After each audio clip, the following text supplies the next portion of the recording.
हाय doctor Debashish, मेरी cervical spine surgery तो हो गई है पर रिकवरी अभी तक नहीं हुई। सर्जरी को तो 2 दिन हो गए लेकिन मैं रिकवरी फील क्यों नहीं कर रहा हूँ। जल्दी रिकवरी के लिए क्या करना चाहिए?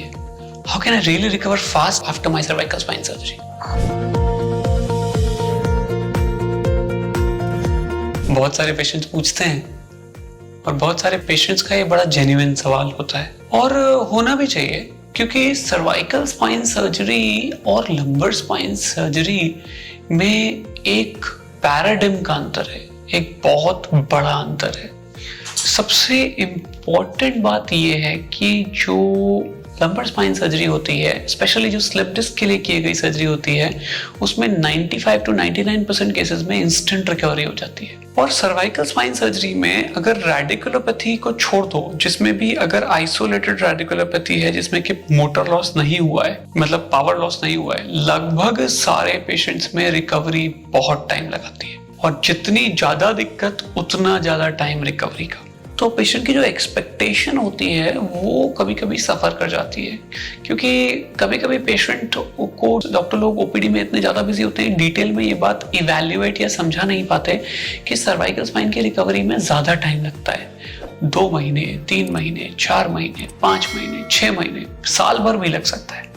और कितनी रिकवरी आएगी ये इस बात पे निर्भर भी करता है कि आपकी पहले की हालत कैसी थी, आपकी फिजिकल हालत जिसमें कि आपके हाथ पैर कितने चलते थे, और आपकी नर्व की हालत जिसमें कि आपके जो गर्दन की नस है वो कितना कार्य करती थी, क्या वो पूरी तरह खराब तो नहीं हो गई थी। तो इन सब बातों को मद्देनजर रखते हुए ये डिसीजन बनता है कि पेशेंट की सर्जरी के बाद कैसी रिकवरी होगी। तो ये सबसे पहली सर्जरी जो मैंने बताई, सर्वाइकल रेडिकुलोपैथी। अगर आपको हाथ में आइसोलेटेड दर्द जा रहा है और कोई वीकनेस नहीं है और सर्वाइकल एंडोस्कोपी करके आपकी डिस्क को साफ किया गया है, तो जनरली रिकवरी प्रैक्टिकली इंस्टेंट होती है। पेशेंट जब जगता है तो उसको दर्द खत्म हो जाता है। कभी कभी किसी पेशेंट में दर्द रह सकता है कुछ दिन, 2, 4, 6 महीने, डिपेंड करता है कि नमनेस कितनी है या क्या दिक्कत है, बट मोस्टली रिकवरी इंस्टेंट होती है। दूसरी बात, कई पेशेंट्स ऐसे होते हैं जिनको के कॉर्ड कंप्रेशन हुआ होता है, जिसकी वजह से वीकनेस, पैरालिसिस, सुन्नाहट, हाथों पैरों में इनकोऑर्डिनेशन की दिक्कत, सामान हाथ से गिर जाने की दिक्कत, सिग्नेचर ना होने की दिक्कत, बटन ना लगा पाना, खड़े होने पे बैलेंस ना बनना, चलते वक्त तेज ना चल पाना, वॉकर के सहारे से चलना, व्हील चेयर पे रहना, ब्लैडर बाउल की प्रॉब्लम, यूरिन का कंट्रोल खराब हो जाना, पेट साफ ना होना, इस तरह की दिक्कतें अगर आपको आ गई हैं तो आपको बहुत लंबा समय लग सकता है रिकवरी का।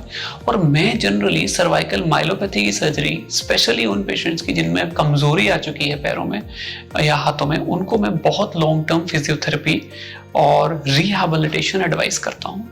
मैं जनरली बोलता हूँ पेशेंट से कि आप कम से कम 2 से 3 महीने फिजियोथेरेपी जरूर कराइए, और जब फिजियोथेरेपी छोड़ दें उसके बाद भी वो एक्सरसाइजेज जो आपको फिजियोथेरेपिस्ट सर ने सिखाई थी उनको आप लंबे समय तक कंटिन्यू करिए। अगर आप ऐसा करेंगे तो आपकी रिकवरी बहुत अच्छी आएगी और जल्दी आएगी। दूसरी बात है, आपको इस बात का भी ध्यान रखना चाहिए कि सर्जरी होने के बाद डॉक्टर ने आपको कोई प्रोस्थेसिस तो नहीं दी है। जैसे मैं अपने पेशेंट्स को कॉलर देता हूँ तो कॉलर लगाना है, कॉलर का ध्यान रखना है, ये सब इंपॉर्टेंट बातें होती हैं। तीसरी इंपॉर्टेंट बात है बहुत ज़्यादा हेल्दी डाइट।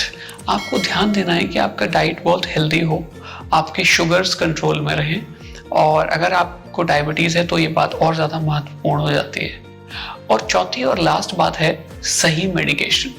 आप अपने डॉक्टर ने जो आपको मेडिकेशन प्रेस्क्राइब किया है, जिसमें कभी कभी एंटी नंबिंग मेडिकेशंस होते हैं, न्यूरोलॉजिकल विटामिन्स होते हैं, और कई सारे ऐसे विटामिन्स और मिनरल्स और इस तरह की दवाइयाँ होती हैं जो कि आपकी रिकवरी में मदद करती हैं।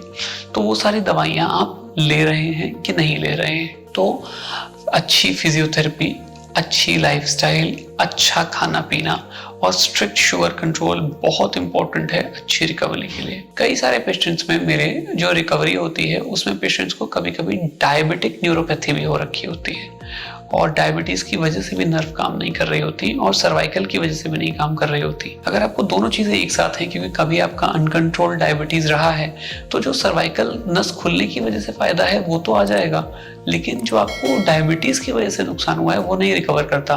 तो बहुत इंपॉर्टेंट है ग्लाइकोसाइलेटेड हीमोग्लोबिन का कंट्रोल में होना और अच्छी वैल्यू होना जिसमें कि आपका एडिक्वेट कंट्रोल शो हो।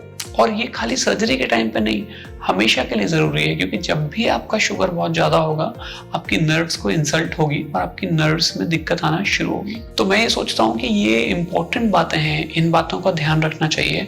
और अगर आप इन सब बातों का ध्यान रखोगे, आपकी एक्टिव फिजियोथेरेपी सर्जरी के बाद जल्दी शुरू हो जाती है, जिसमें कि गर्दन की एक्सरसाइज जनरली नहीं होती, लोअर लिम्ब और अपर लिम्ब का कोऑर्डिनेशन एक्सरसाइजेस स्ट्रेंथनिंग होती हैं, और इसका रेगुलर एवैल्यूएशन जिन डॉक्टर ने सर्जरी की है उनके अंडर होता रहे।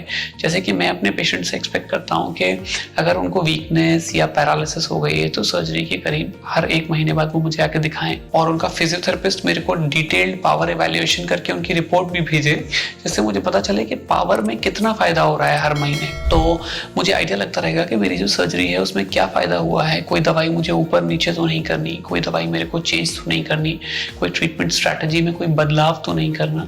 तो ये सब बातें बहुत ज़रूरी होती हैं। बहुत डिटेल्ड कोऑर्डिनेशन आपके फिजियोथेरेपिस्ट का, आपके सर्जन का होना चाहिए, जिससे कि बहुत अच्छा रिजल्ट आपको जल्दी मिल सकता है। तो डरिए मत, अगर सर्वाइकल की सर्जरी हुई है तो अपने डॉक्टर से डिस्कस करिए और इलाज के लिए अग्रसर रहिए। अगर उन्होंने रिहैबिलिटेशन, फिजियोथेरेपी, ऑक्यूपेशनल थेरेपी या योगा बोला है तो स्टार्ट करिए, और मैं उम्मीद करता हूँ आप ज़रूर ठीक होंगे। और हो सके तो मेरे चैनल को सब्सक्राइब करिए और लाइक भी कर दीजिए। और हाँ, अगर आपका कोई दोस्त या कोई प्यार भरा इंसान इस तरह की सर्वाइकल की बीमारी से पीड़ित है तो इसको वीडियो को शेयर भी कर सकते हैं, जैसे उनको जानकारी मिले, उनको हिम्मत मिले और वो ठीक हो जाएं। Thank you very much.